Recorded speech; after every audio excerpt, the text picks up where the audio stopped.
First night with the duke episode 3ல என்ன நடக்குது பார்க்கலாம். அதுக்கு முன்னாடி நம்ம சேனலை சப்ஸ்கிரைப் பண்ணாங்க, சப்ஸ்கிரைப் பண்ணிக்கோங்க. கூடவே பக்கத்துல இருக்க பெல் ஐகானை கிளிக் பண்ணிக்கோங்க. மறக்காம ஒரே ஒரு லைக் போடுங்க. வாங்க இப்ப வீடியோக்குள்ள போகலாம். எடுத்த உடனே பிரசன்ட்ல நடந்த ஒரு விஷயத்தை காமிக்கிறாங்க. ஹீரோனி அப்போ யூனிவர்சிட்டியில படிச்சிட்டு இருக்காங்க. அவங்களுக்கு ஒரே ஒரு ஃப்ரெண்ட் இருக்காங்க. அவங்க பேரு ஹாயாங். ஹாயாங்க்கு ஒரு பாய் ஃப்ரெண்ட் இருக்காரு. ஒரு நாள் பாய் ஃப்ரெண்ட் ஹீரோனி கிட்ட அவங்கள பிடிச்சிருக்கிறதா சொல்றாரு. அதுக்கு ஹீரோனி, என்ன பேசுற, நீ ஹாயாங்கோட பாய் ஃப்ரெண்ட், நீ பேசுனத நான் கேட்கலன்னு நினைச்சுக்கிறேன்னு சொல்லிட்டு ஹீரோனி போக, ஆனா அவன் எப்ப என்ன முறையா பார்த்தனோ அப்பவே என்ன விரும்ப ஆரம்பிச்சேன்னு சொல்றான். அதுக்கு ஹீரோனி, நீ ஹாயாங்கோட பாய் ஃப்ரெண்ட்னு சொல்ல, இதுக்கப்புறம் அவ பாய் ஃப்ரெண்டா இருக்க விரும்பலன்னு சொல்றான். ஆனா ஹீரோனி கண்டுக்காம போக, உடனே அவன் சத்தமா உன்னை பிடிச்சிருக்குதுன்னு கத்துறான். அவன் கத்தல அங்க இருந்து எல்லாரும் அவங்களே பாக்குறாங்க. அடுத்துதான் ஹீரோனி கிளாஸ்ல போய் காத்துட்டு இருக்க ஹாயாங் வரா. அவ வந்த உடனே ஹீரோனி அவளை கூப்பிட்டு பக்கத்துல உட்கார வச்சுட்டு, உன்கிட்ட முக்கியமா ஒரு விஷயம் சொல்லணும், கோவப்படாம கேளுன்னு சொல்றாங்க. ஆனா அவ ஹீரோனி சொல்றத முழுசா கேட்காம, லைப்ரரியில என் பாய் ஃப்ரெண்டு கூட சீன் போட்டு இருந்தியாமே, கேள்விப்பட்டேன், ஐயோ நீ தப்பா புரிஞ்சுகிட்ட.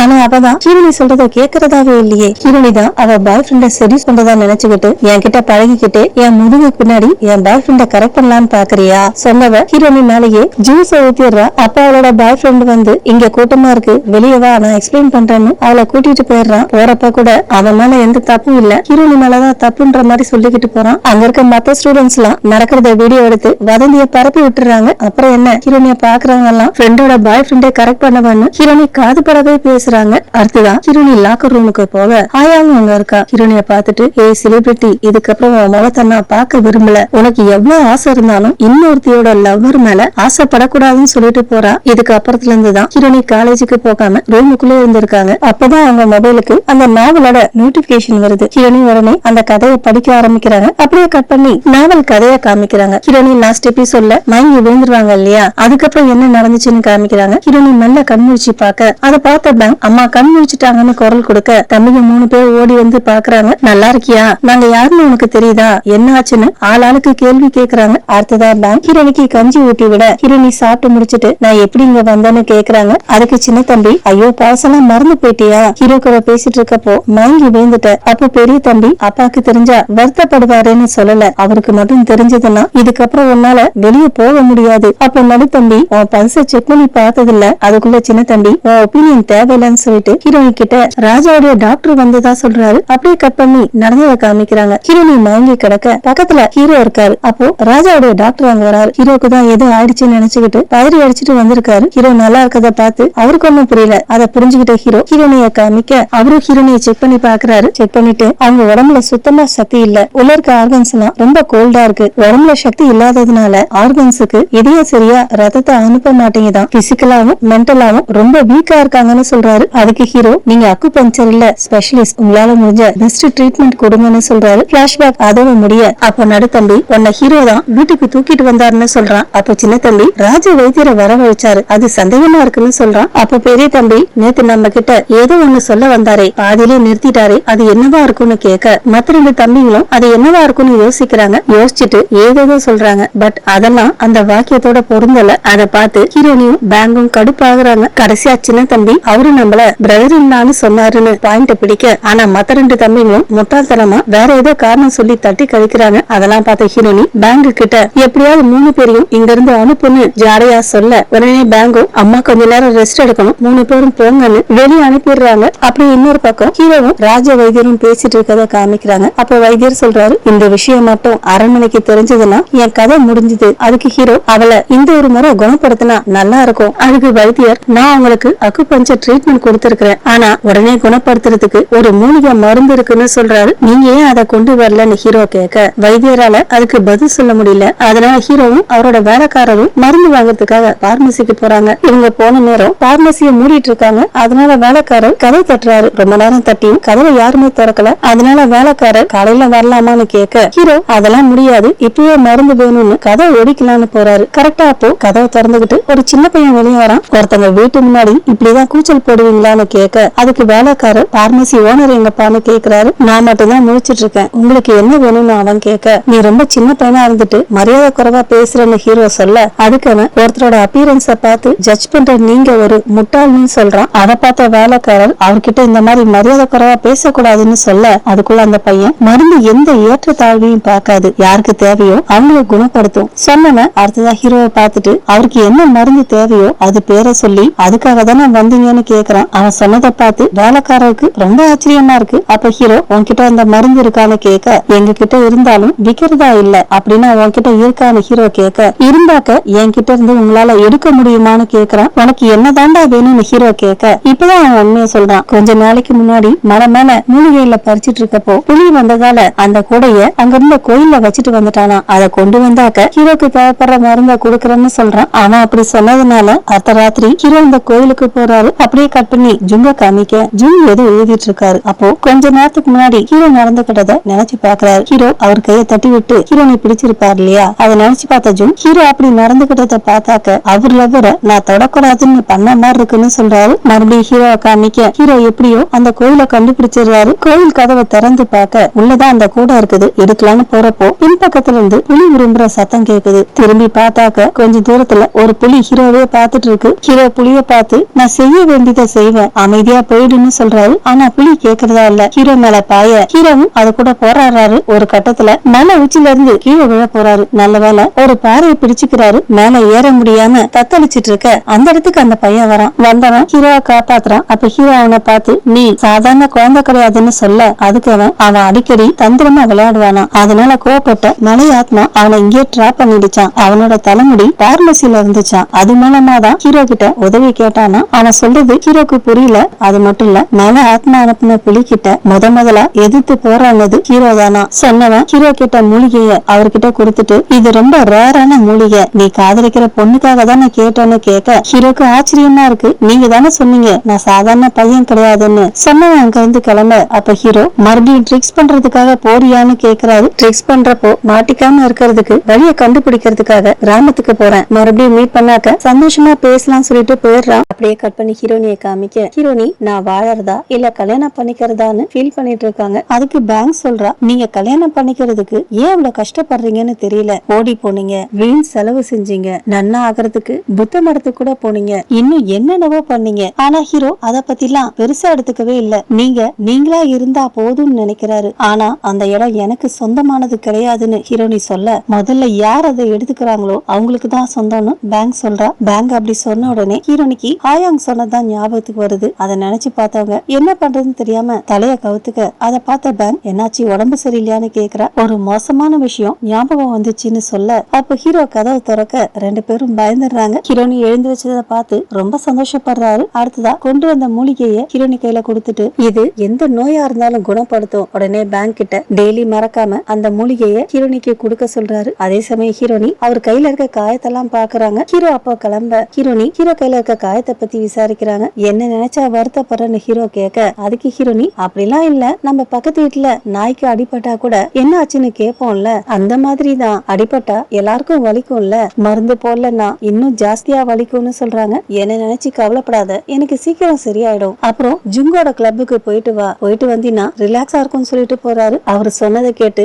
ரெண்டு பேருக்கும் ரொம்ப ஆச்சரியமா இருக்கு. அவருக்கு என்ன ஆச்சுன்னு யோசிக்கிறாங்க. அடுத்ததா பேங்க் ஹீரோனி கையில இருக்க மூலிகையை பார்த்துட்டு இது ரொம்ப ரேரான மூலிகை, இது கிடைக்கிறது குதிரை கொம்பு, உங்களுக்காக அவரு இத பறிச்சுட்டு வந்திருக்காரு, வீணாக்காம சாப்பிட்டு உடம்ப தேத்துங்கன்னு சொல்றா. எனக்காக அவரு இத பறிச்சுட்டு வந்தாரான்னு ஹீரோனி கேட்க, அவரு உங்களை உண்மையா விரும்புறாருன்னு பேங்க் சொல்றா. ஆனா ஹீரோனியால அந்த காதலை ஏத்துக்க முடியல. ஹீரோ விட்டு விலகி இருக்கணும்னு நினைக்கிறாங்க. அடுத்ததா ஹீரோனி ஹீரோவையே வேண்டான்னு சொல்லியாச்சு, அவர் கொண்டு வந்த மூலிகையை மட்டும் சாப்பிடணுமான்னு யோசிக்கிறாங்க. அப்படியே கட் பண்ணி ஹீரோவை காமிக்க ஹீரோ அவர் வீட்டுக்கு போறாரு. அவர் வீட்டு வாசல்ல ஜூன் நின்னுட்டு இருக்காரு. ஹீரோவை பார்த்த உடனே எங்க போயிட்டு வரேன்னு கேக்குறாரு. அப்பதான் அவர் முகத்துல இருக்க காயத்தெல்லாம் பாக்குறாரு. உடனே பதறி போய் என்ன ஆச்சுன்னு கேக்குறாரு. ஆனா ஹீரோ அதுக்கு பதில் சொல்லல. மறுபடியும் ஹீரோனிய காமிக்க பேங்க் வந்து அம்மானு கூப்பிட பயந்துடுறாங்க. என்னம்மா என்ன ஆழமா யோசிச்சுட்டு இருக்கீங்கன்னு கேட்க, ஒண்ணும் இல்ல என்ன விஷயம்னு கேட்க, யூனியே லெட்டர் அனுப்பி இருந்தாங்களாம், அத ஹீரோனி கிட்ட கொடுக்க அதை ஹீரோனியும் வாங்கி படிக்கிறாங்க. யூனியா அவங்க கடையில புதுசா ஒரு டெசர்ட் பண்ணிருக்காலாம். நாளைக்கு ஹீரோனி ஃப்ரீயா இருந்தாக்க டேஸ்ட் பண்றதுக்கு வர சொல்லிருக்கா. லெட்டரை படிச்சு பார்த்த ஹீரோனி இனி யூனியா வழியிலயும் ஹீரோ வழியிலயும் குறுக்க போக கூடாதுன்னு நினைக்கிறாங்க. அதனால நாளைக்கு வரமாட்டேன்னு ரிப்ளை பண்ணலாம்னு முடிவெடுக்க, அடுத்த செகண்டே யூனியா நான் ஒரு அனாதை, ஒரு பணக்காரர் என்ன தத்து எடுத்துக்கிட்டாரு, உங்க மாதிரி பணக்கார பொண்ணுங்கெல்லாம் என் கூட பழக மாட்டீங்கன்னு ஃபீல் பண்ணி பேசிருப்பாங்க இல்லையா, அது ஞாபகத்துக்கு வர என்ன பண்றதுன்னு தெரியாம அழறாங்க. இன்னொரு பக்கம் பேங்குக்கு எதுக்காக இவங்க அழறாங்கன்னே புரியல. அப்ப ஹீரோனி டக்குன்னு எழுந்திருச்சு, பேங்க் எனக்கு ஒரு பிரில்லியன்ட் ஐடியா வந்திருக்குன்னு சொல்றாங்க. காமிக்கிறாங்க. அப்படியே கட் பண்ணி ஹீரோவை காமிக்க ஹீரோ டீ சாப்பிட்டுட்டு இருக்க அவருக்கு ஆப்போசிட் சைட்ல ஜுங் உட்கார்ந்து இருக்காரு. அப்ப ஜுங் என்ன நடந்துச்சுன்னு சொல்ல மாட்டியான்னு கேக்குறாரு. நான் சொன்னா யாரும் நம்ப மாட்டாங்கன்னு ஹீரோ சொல்ல, முதல்ல சொல்லு, நம்புறதா வேண்டான்னு நான் முடிவு பண்ணிக்கிறேன், எப்படி பார்த்தாலும் நம்ப மாட்டேன், அப்புறம் நான் ஏன் சொல்லணும்? கடுப்பான ஜுங், நீ அடிக்கடி என்ன ஓவரா கோவப்படுத்துற, இப்படிதான் நான் உருவாக்கின கிளப்ப பேன் பண்ண, இப்போ வயசு பசங்க எங்க போறதுன்னு தெரியாம முழிச்சிட்டு இருக்காங்க. அப்ப ஹீரோ உனக்காக எக்ஸெப்ஷன் கிளப்ப நடத்திக்கோன்னு சொல்றாரு. அதை கேட்டு ஜுங் ரொம்ப சந்தோஷப்படுறாரு. நீ தான் என்னுடைய ஃப்ரெண்டு. அவர் உருவாக்கின கிளப்ல பசங்களும் பொண்ணுங்களும் மூணை பத்தியும் ஸ்டார்ஸ பத்தியும் படிப்பாங்களாம், பெயிண்டிங்க பத்தியும் கவிதையை பத்தியும் பேசுவாங்களாம். அப்ப ஹீரோ நானும் கிளப்ல ஜாயின் பண்ணிக்க விரும்புறேன்னு சொல்ல, அதை கேட்டு ஜுங் ஆச்சரியப்படுறாரு. அப்படியே கட் பண்ணி ஹீரோனி அம்மாவும் அவங்க ஃப்ரெண்ட்ஸும் பேசிட்டு இருக்கதா காமிக்கிறாங்க. அப்ப அம்மா இந்த வருஷம் கஷ்டப்படுறவங்களுக்கு 100 மூட்டை அரிசி கொடுக்கறதா சொல்றாங்க. அதை கேட்டு மத்த ஃப்ரெண்ட்ஸுங்க அம்மாவை பாராட்ட, அப்போ ஒரு ஃப்ரெண்டு அவங்க சார்பா 150 மூட்டை கொடுக்கறதா சொல்ல, அதை கேட்டு மத்தவங்க எல்லாம் வாய பொளக்குறாங்க. இந்த வருஷம் அவங்களோட சின்ன பையனுக்கு கல்யாணம் ஆக போதா, அதுக்காக தான் கொடுக்கறதா சொல்றாங்க. அதை கேட்ட அம்மா, உங்க சின்ன பையன் எக்ஸாமுக்கு படிச்சிட்டு இருக்கிறதா சொன்னீங்களே, அதுக்குள்ள கல்யாணம் பண்ண போறீங்களா? 2-3 மாசத்துக்கு முன்னாடி தானே உங்க பெரிய பையனுக்கு கல்யாணம் ஆச்சு, அதுக்கு அவங்க என்ன பண்றது, அவனுக்கு எக்ஸாமை விட கல்யாணம் தான் முக்கியம்னு சொல்றான். அதை கேட்டு மத்தவங்க எல்லாம் சிரிக்கிறாங்க. பேசி முடிச்சிட்டு எல்லாரும் வீட்டுக்கு கிளம்ப, அப்ப அம்மா அந்த லேடியை கூப்பிட்டு, கல்யாணத்துக்கு வேலைக்கு ஆட்கள் தேவைன்னா சொல்லுங்க, எங்க வீட்டுல இருக்கவங்கள அனுப்பி வைக்கிறேன்னு சொல்றாங்க. அவங்க சொன்னதை கேட்டு அவங்களும் சந்தோஷப்பட, அப்போ 3 தம்பிங்களும் சாக்லேட்டை சாப்பிட்டுக்கிட்டே அந்த பக்கம் வர, அம்மா மீட்டிங் நல்லபடியா போச்சான்னு கேக்குறாங்க. அம்மாவும் நல்லபடியா முடிஞ்சது, நீங்க கிளம்புங்கன்னு சொல்ல 3 பேரும் சாக்லேட்டை சாப்பிட்டுக்கிட்டே போயிடுறாங்க.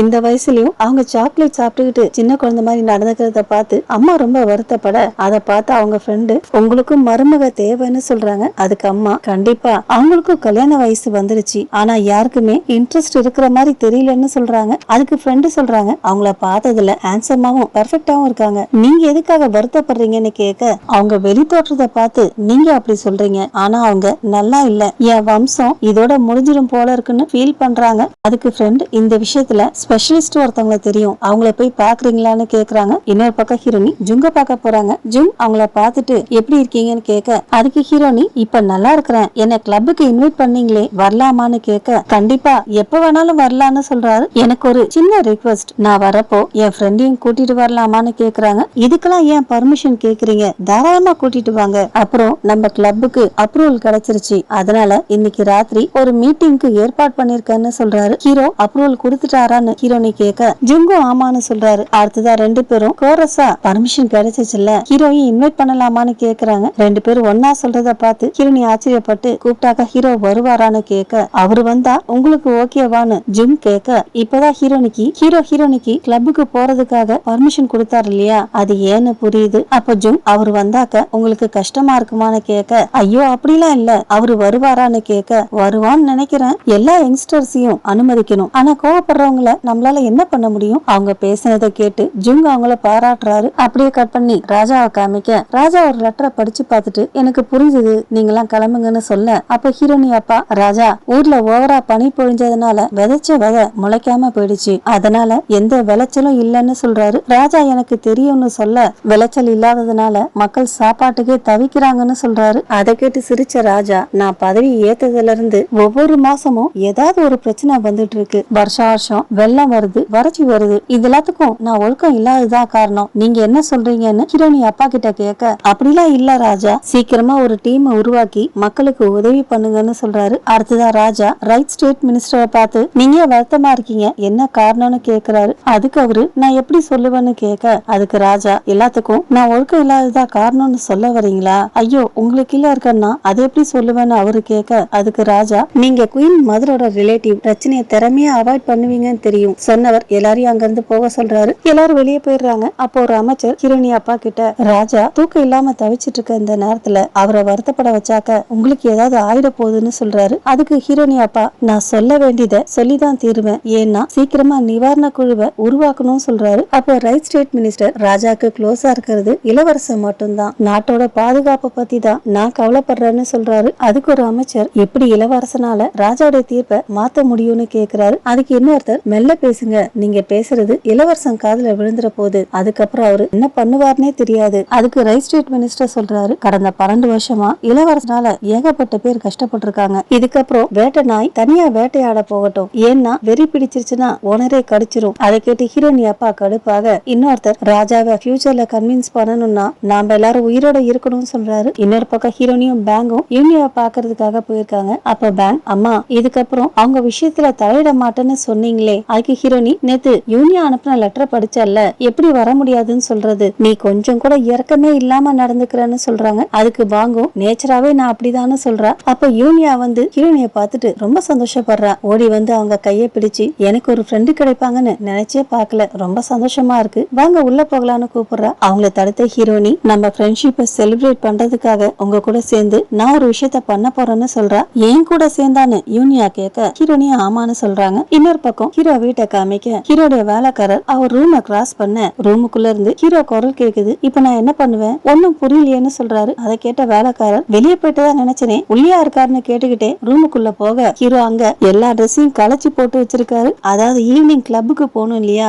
அதுக்காக என்ன ட்ரெஸ் என்ன ஹேட் போடணும்னு தெரியல, அந்த கன்ஃபியூஷன்ல தான் இதெல்லாம் பண்ணிட்டு இருக்காரு. ஈவினிங் கிளப்புக்கு ஹீரோனியும் யூனியாவும் போறாங்க. அப்ப ஹீரோனி மனசுக்குள்ளவே ஓடி போறதுக்கு பதிலா யூனியாவையும் ஹீரோவையும் ஒண்ணு சேர்க்கலாம்னு சொல்றாங்க. ஜுங் வாசலுக்கே வந்து ரெண்டு பேரையும் வரவேற்கிறாரு. அப்ப ஹீரோனி ரெண்டு பேருக்கும் ஒருத்தர் இன்ட்ரோடியூஸ் பண்ணி வைக்கிறாங்க. அடுத்ததா பார்ட்டி நடக்கிற இடத்துக்கு போறாங்க. அங்க ஏகப்பட்ட மெம்பர்ஸ் இருக்காங்க. ஜுங் அவங்க எல்லாருக்கும் இவங்க ரெண்டு பேரையும் இன்ட்ரோடியூஸ் பண்றாரு. எல்லாரும் ரொம்ப சந்தோஷமா கைத்தட்டி ரெண்டு பேரையும் வரவேற்க அப்ப ஹீரோனி எங்க இன்னும் ஹீரோவை ஆளை காணும் தேட கரெக்டா அப்பதான் ஹீரோவும் வராரு. சூப்பரா ட்ரெஸ் பண்ணிட்டு வந்திருக்காரு. அவரை பார்த்த ஹீரோனிக்கே ஒரு மாதிரி ஆயிடுது. மயங்கி விழ போறாங்க. பக்கத்துல இருந்த ஜுங்கு தான் தாங்கி பிடிச்சுக்கிறாரு. அதை பார்த்த ஹீரோக்கு கடுப்பா இருக்கு. ரெண்டு பேரும் ரொம்ப க்ளோஸ் போல இருக்குன்னு கேக்குறாரு. அப்ப ஜுங் ஹீரோ உனக்காக தான் நான் காத்துட்டு இருந்தேன் சொன்னவர் மத்த மெம்பர்ஸ பார்த்து ஹீரோவை உங்களுக்கு இன்ட்ரோடியூஸ் பண்ணணும்னு அவசியம் இல்லன்னு நினைக்கிறேன்னு சொல்ல, ஆனா மெம்பர்ஸ்க்கு ஹீரோ வந்தது பிடிக்கல போல இருக்கு. வேற பக்கம் திரும்பி நிக்கிறாங்க. அப்ப ஹீரோ இன்னும் எவ்வளவு நேரத்துக்கு அவ கைய பிடிச்சிட்டு இருப்பான்னு கேட்க உடனே அவங்க கைய விட்ட ஜுங் மறுபடியும் மயங்கி விழுந்துருவாங்கன்னு நினைச்சுதான் கைய பிடிச்சிட்டு இருந்தான்னு சொல்றாரு.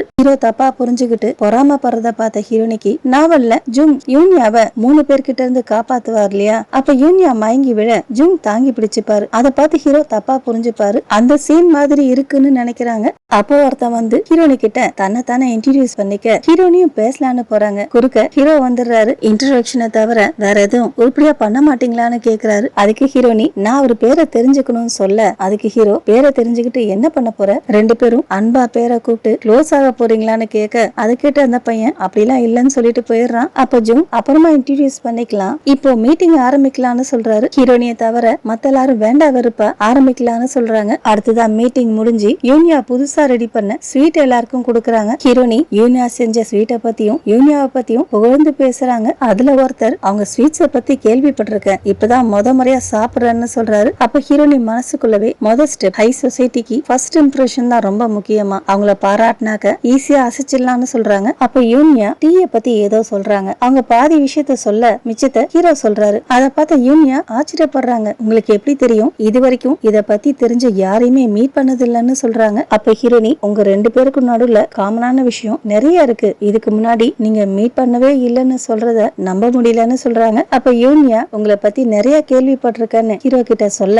அப்ப ஹீரோனி இளவரசரே நீங்களும் அவங்கள பத்தி கேள்விப்பட்டிருக்கீங்களான்னு கேட்க இதுதான் ஃபர்ஸ்ட் டைம்னு சொல்றாரு. அதை பார்த்த ஹீரோனி மனசுக்குள்ளவே ரெண்டாவது ஸ்டெப்புக்கு போகலாம்னு சொல்றாங்க. அப்படி சொன்ன ஹீரோனி யூனியா செஞ்ச ஒரு ஸ்வீட் எடுத்து இத யூனியா அவ கையிலே பண்ணா ஸ்மெல் ரொம்ப நல்லா இருக்கு சாப்பிட்டு பாருங்கன்னு அவங்க ஒண்ணு எடுத்துக்கிட்டு மத்தவங்களுக்கும் கொடுக்கறாங்க. யூனியா ஹீரோவை தவிர மத்த எல்லாரும் சாப்பிட்டு நல்லா இருக்குன்னு சொல்றாங்க. அப்ப ஹீரோனி நீங்க ஏன் சாப்பிடலன்னு கேட்க எனக்கு வேண்டான்னு சொல்றாரு. ஆனா ஹீரோனி விடுறதால ஒரு ஸ்வீட் எடுத்து அவர் வாயில திணிச்சிடுறாங்க. சாப்பிடலன்னா நீங்க தான் வருத்தப்படுவீங்கன்னு சொல்றாங்க. அவங்க பண்றத பார்த்து மத்தவங்க தகச்சு போய் பார்க்க யூனியாக்கு என்ன பண்றதுன்னே தெரியல, அவரை ஃபோர்ஸ் பண்ணாதீங்கன்னு சொல்றாங்க. அப்ப ஹீரோ அமைதியா ஸ்வீட்டை சாப்பிட டேஸ்டா இருக்கான்னு ஹீரோனி கேட்க இந்த டேஸ்ட் ஒருத்தரோட மைண்டே டல் ஆக்கிடும் சொல்றாரு. அதை கேட்டு யூனியா வருத்தப்பட அதை பார்த்த ஹீரோனி அவரு ரொம்ப நல்லா இருக்குன்றதான் அப்படி சொல்றாருன்னு சொல்ல அதுக்குள்ள ஹீரோ நான் சொன்னதுக்கு அது அர்த்தம் கிடையாதுன்னு சொல்ல வராரு. அவரை சொல்ல விடாம ஹீரோனி அவர் வாயில இன்னொரு ஸ்வீட்டை திணிச்சிடுறாங்க. அவங்க பண்றத பார்த்து ஹீரோக்கு கோவம் வருது. இருந்தாலும் அமைதியா ஸ்வீட்டை சாப்பிட்டுட்டு இருக்க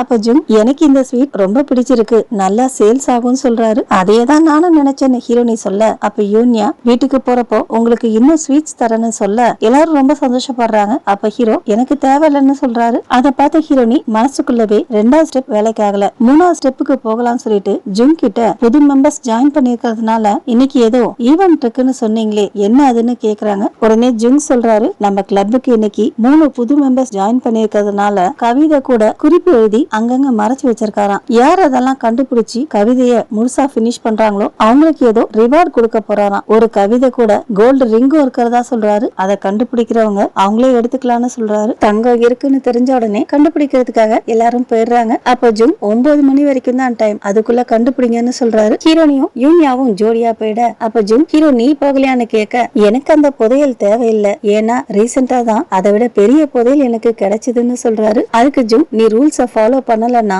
வலுக்கட்டாயமா உன்னை கிளப்ல இருந்து தூக்கிடுவோம்னு சொல்றாரு. என்னையே அப்படி பண்ணுவியான்னு ஹீரோ கேட்க பண்ணக்கூடாதுன்னா போயிட்டு கண்டுபிடின்னு சொல்லிட்டு போறாரு. இன்னொரு பக்கம் ஹீரோனி யூனியாவை காமிக்க யூனியா ரொம்ப இருட்டா இருக்கு, எங்க மறைச்சு வச்சிருக்காருன்னு தெரியலையேன்னு சொல்ல அதுக்கு ஹீரோனி குளத்துக்கு பக்கத்துல இருக்க கார்டன்ல தான் ஒளிச்சு வச்சிருக்கதா கேள்விப்பட்டேன்னு சொல்ல அப்படின்னா வாங்க நாம 2 பேரும் போய் தேடலான்னு யூனியா கூப்பிட உடனே ஹீரோனி வயிறு ஒலிக்கிற மாதிரி சீன் போடுறாங்க. நீ போய் தேடிட்டு நான் ரெஸ்ட் ரூம் போயிட்டு வந்துடுறேன், மத்தவங்களுக்கு முன்னாடி நாம தான் அதை கண்டுபிடிக்கணும், சீக்கிரம் போன்னு யூனியாவை அனுப்பிடுறாங்க. அப்போ வேற 2 பேர் கார்டன்ல தேடலான்னு போக அதை பார்த்து ஹீரோனி இப்பதான் நான் அங்க தேடிட்டு வந்தேன், அங்க எதுவும் இல்ல, வேற எங்கேயாவது போய் தேடுங்கன்னு அவங்கள டைவர்ட் பண்ணி விட்டுறாங்க. அப்போ அங்க வந்த ஜூம் இந்த மாதிரி சீட் பண்ண கூடாதுன்னு சொல்ல ஹீரோனிக்கு என்ன சொல்றதுன்னே தெரியல. அதை பார்த்த ஜூம் சும்மா விளையாட்டுக்கு சொன்னேன், கொஞ்ச நேரத்துக்கு முன்னாடி ஹீரோ வந்ததால ஆக்வர்டா இருந்துச்சு, உங்களாலதான் அந்த நிலைமை கலகலப்பா மாறுச்சு, அதுக்காக தேங்க்ஸ்ன்னு சொல்றாரு. ட்ரெஷர் ஹண்ட் விளையாடலான்னு சொன்ன உடனே நீங்க ஏத்துக்கிட்டீங்களே அதுவே போதும், நாவல்ல சொன்ன மாதிரி நீங்க ரொம்ப ஸ்வீட் சென்சிட்டிவ். அவங்க சொன்னதை கேட்டு